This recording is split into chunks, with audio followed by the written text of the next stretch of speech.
Hey guys, welcome back to my YouTube channel. आज का जो आपके सामने ये क्वेश्चन पेपर है, ये है जूनियर सुपरवाइज़र यानी कि सब ऑडिटर, जो कि Jammu Kashmir service selection board ने रिसेंटली ये एग्ज़ामिनेशन हेल्ड कराया था। यहाँ पे नवंबर में कराया था एग्ज़ाम हेल्ड ये जूनियर सुपरवाइज़र सब ऑडिटर का। तो यहाँ पे जो ये सीबीटी एग्ज़ामिनेशन कंडक्ट कराया गया था, इसका यहाँ पे मैंने 2-3 पेपर यहाँ पे इनका कंसोलिडेटेड फाइल बनाई है। तो इनमें हम यहाँ पे जो जनरल नॉलेज करंट अफेयर्स है, उस पे हम यहाँ पे चेक करेंगे कि किस टाइप के क्वेश्चन जेके एसएसबी यहाँ पे डिमांड कर रहा है और यहाँ पे क्वेश्चन देखने को मिल रहे हैं। तो आप इनको एक बार देख लीजिए ताकि आने वाले एग्ज़ाम में आपको थोड़ी सी इनसे गाइडेंस मिल जाएगी कि आप क्या एक्सपेक्ट कर सकते हैं। जेके एसएसबी किस टाइप से यहाँ पे क्वेश्चन पूछ रही है स्टूडेंट से। तो ये बात करेंगे हम इस वाले पहले वाले क्वेश्चन पेपर की। तो इसमें पहले जनरल इंग्लिश का सेक्शन है। तो जनरल इंग्लिश सेक्शन के साथ हमें अभी कुछ लेना देना नहीं है, तो हम सीधे डायरेक्ट जाते हैं। हम इस पे आप खुद ट्राई कीजिए जनरल इंग्लिश में। अभी हमारा फोकस मेरे रहेगा जनरल नॉलेज में, हमें कौन किस टाइप के क्वेश्चन यहाँ पे देखने को मिल रहे हैं। अगर हम पहले क्वेश्चन की बात करेंगे करंट अफेयर्स की, जो कि जूनियर सुपरवाइज़र सब ऑडिटर में पूछा गया था, तो यहाँ पे सबसे पहला वाला क्वेश्चन रहेगा। आप अपने एंगल से ट्राई कीजिए कि आपके कितने करेक्ट होते हैं अकॉर्डिंग टू दिस क्वेश्चन। इन क्वेश्चंस की जो क्वेश्चन लेवल थी, आप अकॉर्डिंगली अपनी यहाँ पे जितनी तैयारी कर रही है उसके अकॉर्डिंग आप यहाँ पे चेक कर सकते हैं आपके कितने करेक्ट हो रहे हैं। तो चलिए गाइस, हम पहला वाला क्वेश्चन यहाँ पे ट्राई करके देख लेते हैं कि हम कि इसके रिगार्डिंग कितनी नॉलेज है। तो अगर पहला वाला क्वेश्चन की बात करेंगे तो यहाँ पे इन्वेंशन से आया है। जो इस इन्वेंशन का एक टॉपिक रहता है पर्टिकुलरली इन साइंस में जो ये मेंशन होता है, तो उससे इन्होंने इन्वेंशन रिगार्डिंग यहाँ पे पूछा है। एक क्वेश्चन रहेगा, who among the following invented the galvanometer, an instrument that can be detect and measure small amounts of current in an electric circuit. तो यहाँ पे जो गैल्वानोमीटर का यूज़ किया जाता है वो हम यूज़ करते हैं किसमें, स्मॉल अमाउंट इलेक्ट्रिक सर्किट्स में। जो हम स्मॉल करंट को मेजर करने के लिए जो इलेक्ट्रिक सर्किट्स में मेजर करने का एक इंस्ट्रूमेंट है, उसका नाम है गैल्वानोमीटर। तो ये भी इम्पॉर्टेंट रहेगा आपके लिए नॉलेज। गैल्वानोमीटर होता क्या है, ये करंट मेजर करता है इन इलेक्ट्रिक सर्किट्स में। जो स्मॉल अमाउंट ऑफ करंट होता है उसको गैल्वानोमीटर से मेजर किया जाता है। तो इसको इन्वेंट करने वाला बंदा कौन रहेगा, और राफ वेयर था यहाँ पे, राफ स्केविगर था यहाँ पे, रॉबर्ट गोडार्ड था यहाँ पे, एगोर सिकोर्स्की था यहाँ पे। तो अगर आपने इसको प्रिपेयर कर लिया होगा तो आपको पता होगा इसका जो मेन इन्वेंटर था वो था यहाँ पे जॉन स्केविगर। करेक्ट आंसर ये था। तो ये आपको यहाँ पे याद रखना है, जॉन स्केविगर। इन्वेंशन के रिगार्डिंग आपको पढ़ के जाना है जो भी एग्ज़ाम आने वाले हैं। अगर उनमें सिलेबस में आपको मेंशन किया गया है इन्वेंशन का, तो इन्वेंशन भी आप ऐसे एक्सपेक्ट कर सकते हैं ये वाले question. Another important question number 2 था क्या जनरल नॉलेज में, वो था यहाँ पे करंट अफेयर्स का था। वो था in September 2020 which bacterial disease hit China affecting 3000 people. यानी कि 2020 के सितंबर में यहाँ पे हमें चाइना में एक बैक्टीरियल डिजीज़ देखने को मिली थी जिसने 3000 पीपल को इफ़ेक्ट किया था। अगर हम बात करेंगे यहाँ पे नवंबर की, तो हमें कोविड-19 देखने को मिला था चाइना की वुहान सिटी से, जो अभी तक भी कंटिन्यू चल रहा है। तो लेकिन यहाँ पे सितंबर की बात करी है तो वो यहाँ पे बैक्टीरियल की, वो तो वायरल फंक्शन था, ये तो बैक्टीरियल डिजीज़ है। तो उसका नाम क्या है, तो एक था फुट एंड माउथ डिजीज़, दूसरा था ब्रूकिलोसिस, तीसरा था प्लेग और फोर्थ था एंथ्रैक्स। तो इसका करेक्ट आंसर था यहाँ पे ब्रूसिलोसिस। ये वहाँ पे बैक्टीरियल डिजीज़ हो गई थी चाइना में। तो थर्ड नंबर क्वेश्चन की बात करेंगे यहाँ पे, which among the following states was the Mappila rebellion associated. जो मैपिला रेबिलियन है, जो as per as Indian freedom struggle is concern, तो ये वाला एसोसिएशन जो बनी गई थी, तो ये कहाँ पे बनी गई थी, कौन सी स्टेट में ये इसकी एस्टेब्लिशमेंट हो गई थी। उड़ीसा में हुई थी, पंजाब में हुई थी, आसाम में हुई थी या केरला में हुई थी। तो मापीला रेबिलियन एसोसिएशन की बात करेंगे तो वो केरला स्टेट में यहाँ पे इन्होंने यहाँ पे इसका एस्टेब्लिशमेंट किया था। तो ये रहेगा केरला स्टेट में। तो यहाँ पे बात करी थी हमने मापीला रेबिलियन की, तो ये इसका पर्टिकुलर अगर हम यहाँ पे देखेंगे तो ये पर्टिकुलर नाम हम यहाँ पे यहाँ पे इसको मोपलैप मैसेकियर या आप मोपलैप राइट्स के नाम से भी पर्टिकुलरली इसको जाना जाता है, या मैपीला राइट्स के नाम से भी जाना जाता है। ये होता था जो ब्रिटिश कॉलोनियल रूल होता है इंडिया में चल रहा था, तो उसके रिगार्डिंग यहाँ पे एजिटेशन हो गई थी। उसको यहाँ पे रेजिस्ट किया था इंडिया के लोगों ने according to the against the British colonial rule in Malabar region of Kerala. जो मालाबार रीजन ऑफ केरला है, तो वहाँ पे इसको यहाँ पे इन्होंने रेजिस्ट किया, तो वहाँ पे मैसेकियर देखने को मिला था। यहाँ पे लाठी चार्ज वगैरह फायरिंग भी यहाँ पे ब्रिटिश लोगों ने करी थी, इसलिए इसको मालाबार कोस्ट के नाम पे इसको मैपिला रेबिलियन कहा जा सकता है, इनका नाम रखा था। तो ये केरला में पर्टिकुलर लाई कर रहा है। तो अनदर इम्पॉर्टेंट क्वेश्चन है हमारे पास, वो रहेगा विच among the following is the international shooting supports governing body in the Olympics. Olympics में जो शूटिंग का इम्पॉर्टेंट सपोर्ट होता है, एक पर्टिकुलर सपोर्ट होता है, एक गेम होती है जिसमें शूटिंग वगैरह की जाती है, चाहे 100 मीटर, 10 मीटर, 200 मीटर की शूटिंग, जितनी भी मीटर की शूटिंग होगी, तो वो उसको यहाँ पे गवर्निंग बॉडी कौन रहती है, उसको कंडक्ट करने वाली बॉडी कौन सी रहती है।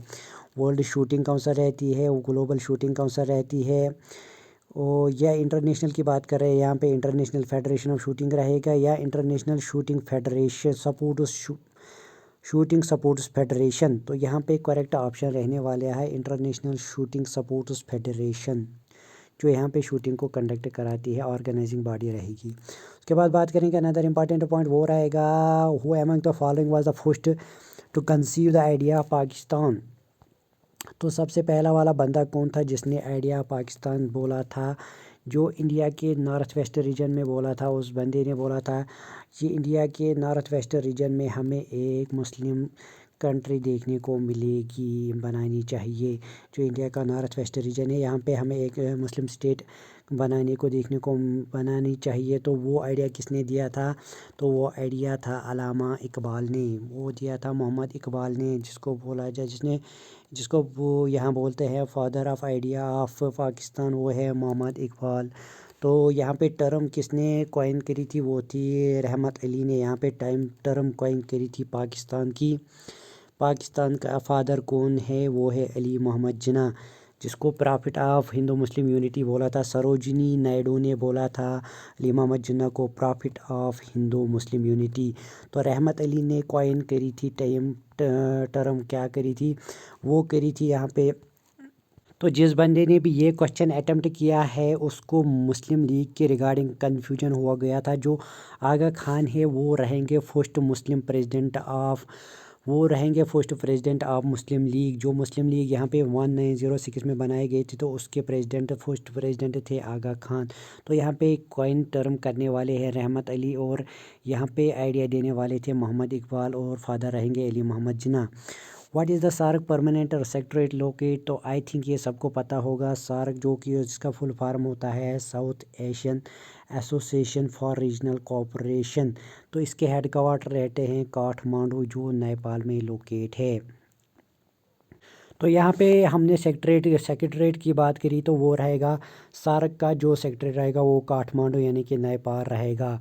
अगर हम सार्क की बात करेंगे, वो रहेगी south Asian association for regional corporation, जो कि बनाई गई थी यहाँ पे नेपाल में बनाई गई थी। कब बनाई गई थी, दिसंबर 1985 में बनाई गई थी। तो इसके मेंबर्स कौन रहेगा, इसके लिए आपके पास एक शॉर्ट फार्मूला है, वो सबको पता होगा, वो है MBBS पेन। ये इसकी मेंबर्स का शॉर्ट ट्रिक रहेगा। अब ये शॉर्ट ट्रिक का मीनिंग क्या है, ये देख लिए। M से होता है मालदीव्स, B से होता है बांग्लादेश, B से होता है भूटान, S से होता है श्रीलंका, P से होता है पाकिस्तान, A से होता है अफ़गानिस्तान, I से होता है इंडिया, N से होता है नेपाल। तो ये 8 मेंबर्स रहेंगे सार्क के मेंबर्स। ये रहेगा इंपॉर्टेंट क्वेश्चन। अनदर इंपॉर्टेंट रहेगा यहाँ पे, during which the following events was the स्वदेशी मूवमेंट स्टार्टेड इन इंडिया। जो यहाँ पे स्वदेशी मूवमेंट हो गया था, जो पार्टीशन ऑफ बंगाल 1905 में हो गया था, जो लॉर्ड कर्जन ने लाया था, उन्होंने बैसाख 16 अक्टूबर बैसाखी के दिन लाया था। उन्होंने बोला हम बनाएंगे यहाँ पे यहाँ पे बंगाल को हम ईस्ट बंगाल प्लस आसाम में यहाँ पे 2 पार्ट्स में डिवाइड करेंगे, पार्टीशन बंगाल करेंगे। बट यहाँ पे वार क्राई वंदे मातरम का नारा लगा दिया गया था कि भाई हम यहाँ पे इसको जो हमारे एक्सट्रीमिस्ट थे जिनमें बाल पाल और लाल आता है, यानी कि बिपिन चंद्र पाल, लाला लाजपत राय एंड बाल गंगाधर अरविंदो घोष थे। उन्होंने बोला नहीं, हमें यहाँ पे इसके एंटी ने हम इसको डिवाइड कर बंगाल को यहाँ पे बंगाल को पार्ट्स पे यहाँ पे हमें डिवाइड नहीं करने देंगे, तो हम यहाँ पे इसके ख़िलाफ़ है। तो उन्होंने एंटी एजिटेशन यहाँ पे स्टार्ट करी थी। तो उन्होंने स्वदेशी मूवमेंट भी स्टार्ट किया था, तो वो रहेगा यहाँ पे Swadeshi movement related to the anti Bengal partition agitation, यहाँ पे इंपॉर्टेंट पॉइंट रहेगा। तो यहाँ पे बाल गंगाधर तिलक ने बोला था Swaraj is my birth right and I will have it. ये यहाँ पे नारा लगाया था बाल गंगाधर तिलक ने during the partition of Bengal 1905 में, Swaraj is my birth right and I will have it. तो उसने यहाँ पे एंटी स्लोगन का नारा लगाया था। तो ये रहेगा रिगार्डिंग द पार्टीशन बंगाल। उसके बाद अनदर इंपॉर्टेंट क्वेश्चन की बात करेंगे, in which part of the Indian territory is the Dogri language widely spoken by the people. Dogri language की बात करेंगे तो पर्टिकुलर पौंडीचेरी, लक्षद्वीप, दमन-दो ये के रिगार्डिंग हमें कुछ लेना देना नहीं। तो हमें जम्मू डिवीज़न की बात करेंगे तो वो हमारे जम्मू कश्मीर में आता है, तो ये वाला यहाँ पे करेक्ट ऑप्शन बन जाएगा। उसके बाद बात करेंगे where is the national remote sensing centre located. तो ये रहेगा यहाँ पे आपके लिए यहाँ पे कंसेप्चुअल क्वेश्चन रहेगा। यहाँ पे आपको इनके रिगार्डिंग जो नेशनल सेंटर जो इंपॉर्टेंट रिसर्च सेंटर्स होते हैं, यहाँ पर्टिकुलर हेडक्वार्टर वगैरह रहते हैं ऑल ओवर इंडिया में, तो उनका आपको यहाँ पे अकॉर्डिंगली याद रखना पड़ा, तभी जाकर आपको ये क्वेश्चन टैकल होगा। यहाँ पे what is the national remote sensing centre located. जो रिमोट सेंसिंग सेंटर लोकेटेड है इंडिया का वो कहाँ पे लोकेटेड है, वो है हैदराबाद, यानी कि हम बात करेंगे हैदराबाद की। तो ये रहेगा इम्पॉर्टेंट क्वेश्चन यहाँ पे। तो ये हैदराबाद की बात हो गई। तो हैदराबाद की अगर हम स्टेट की बात करेंगे तो अगर आप पहले देखेंगे वो आंध्र प्रदेश में लाया करता था, अब वो आंध्र प्रदेश में एक और स्टेट सेपरेट कर दी गई, वो रहेगी तेलंगाना। तो तेलंगाना में यहाँ पे हमारा हैदराबाद लाइक करता है। उसके बाद बात करेंगे अनदर क्वेश्चन नंबर 10 की, which of the following vitamin is otherwise known as phylloquinone. Phylloquinone particular vitamin की बात करेंगे, बहुत फेमस पर्टिकुलर एक विटामिन का नाम है, जो यहाँ पे उसका जो टेक्निकल केमिकल ने जो उसका यहाँ पे नेम रखा गया है वो फ्लैक्निन है, जिसको हम यहाँ पे साइंटिफिकली फ्लैक्निन के नाम से जानते हैं। तो वो क्या है, उस विटामिन को हम यूजुअली किस नाम से जानते हैं, उस कैटेगरी उस विटामिन का नाम है विटामिन के, इसको बोलते हैं फ्लैक्निन के नाम से जानते हैं। जैसे ए का नाम होगा रेटिनॉल, जैसे ए का नाम है हमारे पास जिसका ए का रेटिनॉल नेम है।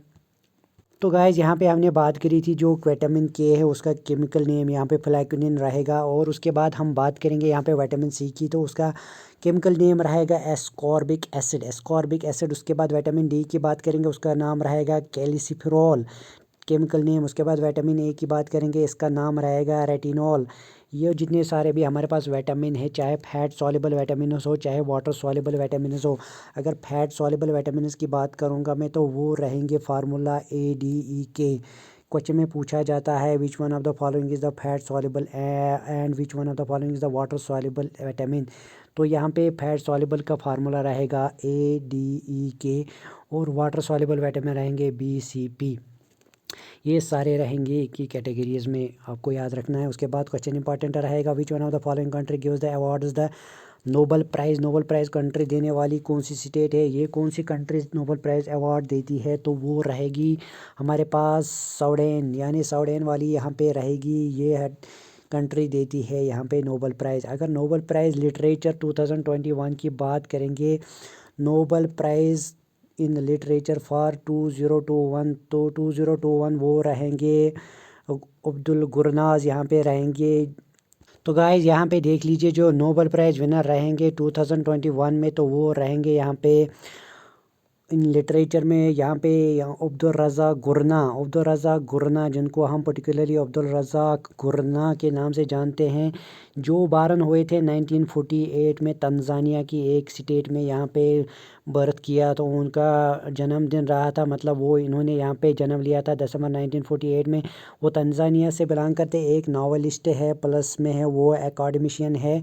वो अभी करंटली अगर वो देखेंगे वो यूनाइटेड किंगडम में प्रेजेंटली लाइक करते हैं। अब्दुल रज़ाक गुरनाज को आप पर्टिकुलरली या 2021 में इस क्वेश्चन को आप एक्सपेक्ट कर सकते हैं आने वाले एग्जामिनेशंस में।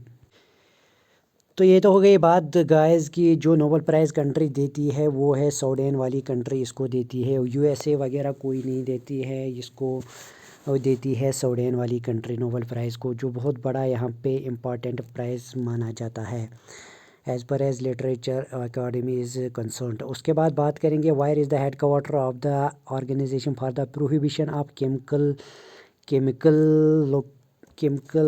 Weapons located. जो प्रोहिबिशन ऑफ केमिकल वेपन्स की जो एक ऑर्गेनाइजेशन है यूनाइटेड ऑर्गेनाइजेशन में, यूएन की ऑर्गेनाइजेशन में एक स्पेशल ऑर्गेनाइजेशन है, स्पेशल एजेंसी है, जिसका नाम है organisation for the prohibition of chemical weapons, जिसको हम particularly organisation for prohibition of chemical weapons है। जिन पे केमिकल वेपन्स हैं उन पे प्रोहिबिशन लगाए गए। केमिकल वेपन्स स्पेशली बात करेंगे एटम बम्ब्स को, जब यहाँ पे हिरोशिमा नागासाकी यानी कि जापान की कंट्री में डाला गया था, यूएसए ने डाला था second world war as well as first world war में।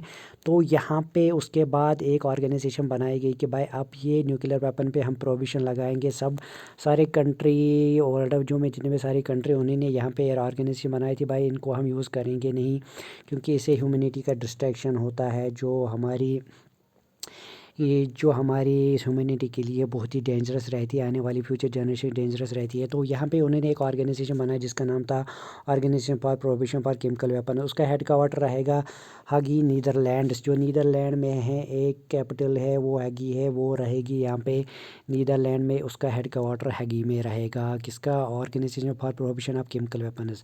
उसके बाद बात करेंगे यहाँ पे which one of the following river is known as the Ganga of the south, दक्षिण गंगा, जो कि हमारे साउथ यानी कि तमिलनाडु वगैरह साइड आते हैं, वहाँ का एक पर्टिकुलर रिवर है जिसको हम गंगा ऑफ साउथ बोलते हैं, या हम दक्षिण गंगा के नाम से जानते हैं। तो वो है गोदावरी। गोदावरी रहेगा important south Tamil Nadu area side का, ये रिवर रहेगा गोदावरी, ये इम्पॉर्टेंट रहेगा यहाँ पे एज़ पर एज़ दक्षिण गंगा इज़ कंसर्न्ड। तो गाइस अनदर इम्पॉर्टेंट यहाँ पे कंसेप्ट रहेगा आपके लिए, यहाँ से कंसेप्ट लेके रख लीजिए कि ये रिवर से और इनकी ओरिजिन क्या रहेगी। रिवर और ओरिजिन पे आपको एक क्वेश्चन ज़रूर देखने को मिलेगा, चाहे आप कमिंग एग्जामिनेशन कोई भी एग्जामिनेशन हो। तो अगर हम गंगा की बात करेंगे तो वहाँ का ओरिजिन रहेगा गंगा का गंगोत्री रहेगा, यानी कि गंगोत्री यहाँ पे ग्लेशियर रहेगा, गंगोत्री ग्लेशियर, और ये एंड करता है बे ऑफ बंगाल में, यहाँ पे एंड होता है किसका, गंगा रिवर का, यहाँ पे इसका ओरिजिन रहेगा गंगोत्री ग्लेशियर। और उसके बाद अनदर इम्पॉर्टेंट रिवर की बात करेंगे गोदावरी, जिसको हम दक्षिण गंगा के नाम से जाना जाते हैं, जो निकलता है वेस्टर्न घाट नियर नासिक, वेस्टर्न घाट नासिक से निकलता है, वो बे ऑफ बंगाल में ही जाके यहाँ पे गिरता है। उसके बाद अनदर इम्पॉर्टेंट यमुना की बात करेंगे, जिसको हम यमुनोत्री ग्लेशियर से यहाँ पे ऑरिजिनेट होके गंगा रिवर में गंगा रिवर के साथ ज्वाइन होता है। मतलब ये ट्रिब्यूटरी रहेगी किसकी, गंगा रिवर की। यमुना रिवर किसकी ट्रिब्यूटरी रहेगी, गंगा रिवर की। जो हमारा यमुना है वो यमुनोत्री ग्लेशियर से निकल के आता है। उसके बाद बात करेंगे यहाँ पे नर्मदा रिवर की। नर्मदा रिवर रहेगा यहाँ पे अमरकंटक प्लेटू मध्य प्रदेश से निकल के आता है और गल्फ ऑफ खम में जाके गिरता है, खम्बत में गिर जाता है, जो हमारा गल्फ ऑफ खम्बत में जाके गिर जाता है। ये इंपॉर्टेंट रहेगा इसका ओरिजिन। तो गाइज यहाँ पे गल्फ ऑफ खम्बत को देख लीजिए, यहाँ पे गल्फ ऑफ खम्बत कहाँ पे लाई करता है, क्वेश्चन में पूछा जा सकता है गल्फ ऑफ खम्बत कहाँ पे लाई करता है। ये देख लिए गल्फ ऑफ खम्बत, जिसको हम यहाँ पे पर्टिकुलरली ये राजस्थान रहेगा हमारा एरिया, यहाँ से गुजरात रहेगा, गुजरात और राजस्थान के बीच में गल्फ ऑफ कच्छ देखने को मिलेगा। गल्फ ऑफ खम्बत हमारा यहाँ पे दादर नागर हवेलियाँ दमन एंड दीव ये वगैरह रहेंगे, इसके एरिया में रहेगा। और यहाँ से हमें महाराष्ट्र मुंबई देखने को मिलता है।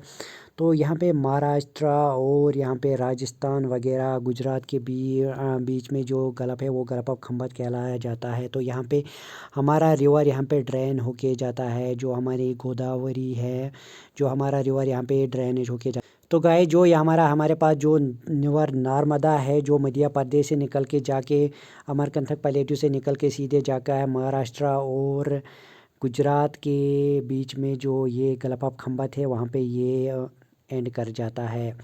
अमरकंटक प्लेटो ऑरिजिन रहेगा। उसके बाद कृष्णा रिवर की बात करेंगे, वो उसका ऑरिजिन रहेगा महाबलेश्वर। कृष्णा रिवर की बात करेंगे तो कृष्णा रिवर का यहाँ पे Mahabaleshwar river bay of Bengal में लाइक करता है, बे ऑफ बंगाल में जाके एंड करता है महाबलेश्वर। महाबलेश्वर से इसका ऑरिजिन होता है।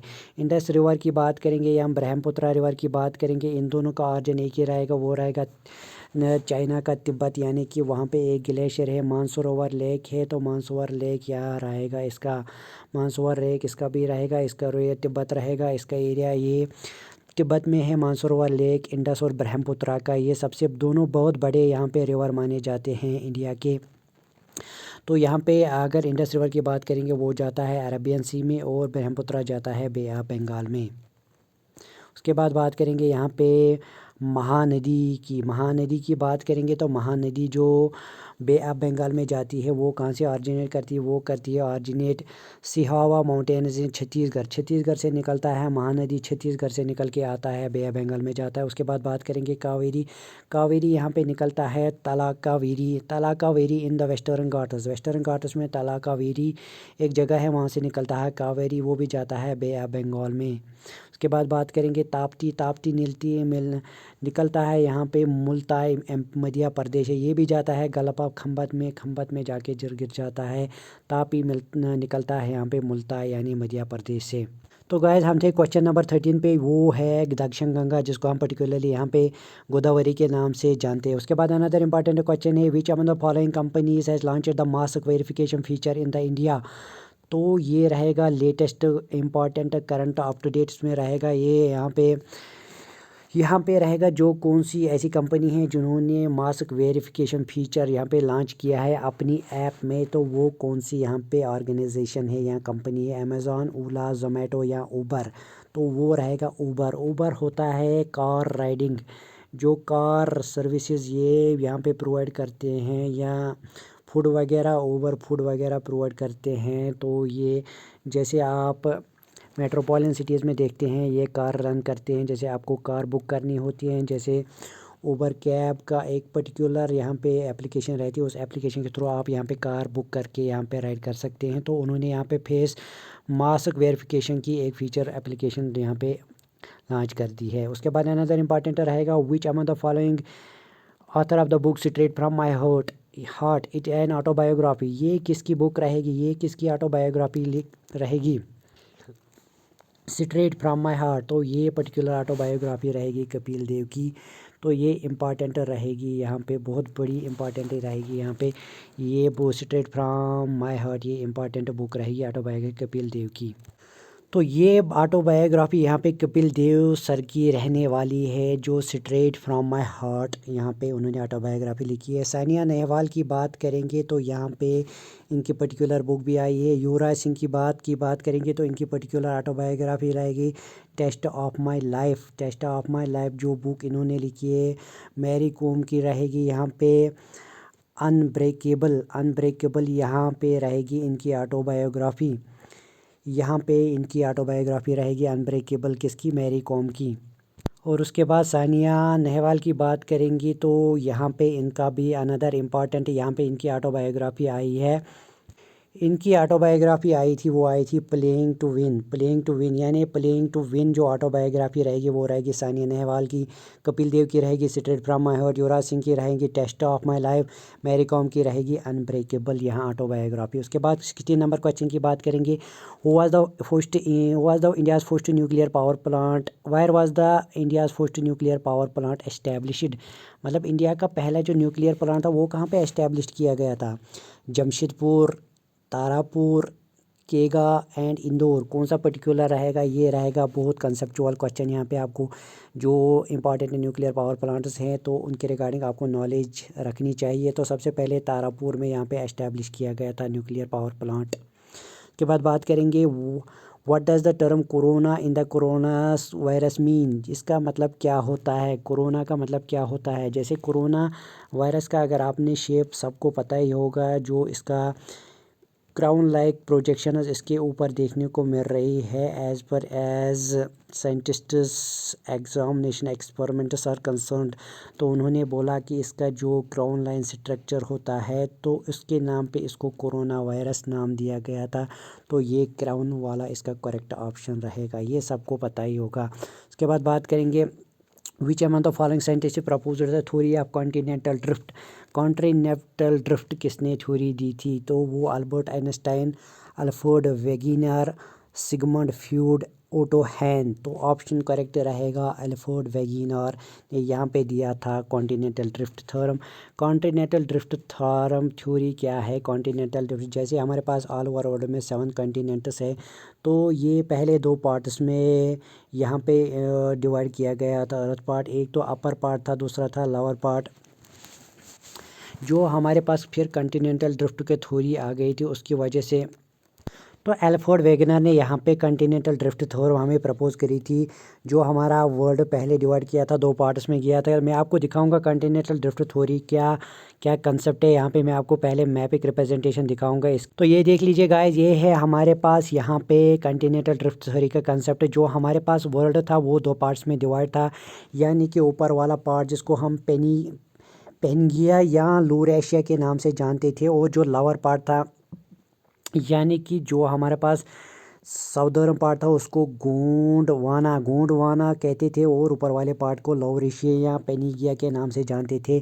तो इन दोनों को डिवाइड करने वाली थी यहाँ पे वगैरह एक लाइन थी जो इसको दोनों पार्ट्स में डिवाइड करते थे। और लौरेशिया की बात करें या पेनिगिया की बात करेंगे तो इसका यहाँ पे कौन कौन सी कंट्री इसमें लाइक करती थी उस टाइम? वो थी नॉर्थ अमेरिका नॉर्थ वाले पार्ट में, और यूरेशिया यानी कि यूरोप प्लस रशिया जिसको हम यूरेशिया के नाम से जानते हैं, वो अपर पार्ट यानी नॉर्दर्न पार्ट में पहले लाई करता था।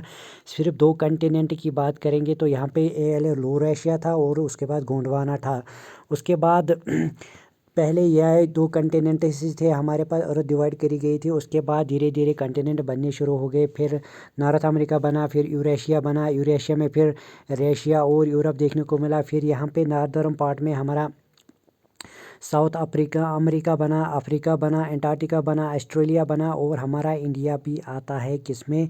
वो आता है यहाँ साउदर्न पार्ट में as per as continental drift theory is concern. ये क्वेश्चन में पूछा जा सकता है आपको, इसलिए मैंने आपको यहाँ पे समझाया। तो गाइस ये था इंपॉर्टेंट क्वेश्चन। उसके बाद 18 नंबर के क्वेश्चन की बात करेंगे तो यहाँ पे 19 नंबर की बात करेंगे तो 19 नंबर पे रहेगा यहाँ पे who prevailed in the 1977 elections and ended the emergency rule of Indira Gandhi. तो यहाँ पे 1997 जो 1977 में इलेक्शंस किए गए थे, तो यहाँ पे फिर उसके बाद ended the emergency rule of Indira Gandhi. जो इंदिरा गांधी ने इमरजेंसी रूल यहाँ पे चलाया था, तो उसको एंड करने वाले कौन बने थे यहाँ पे?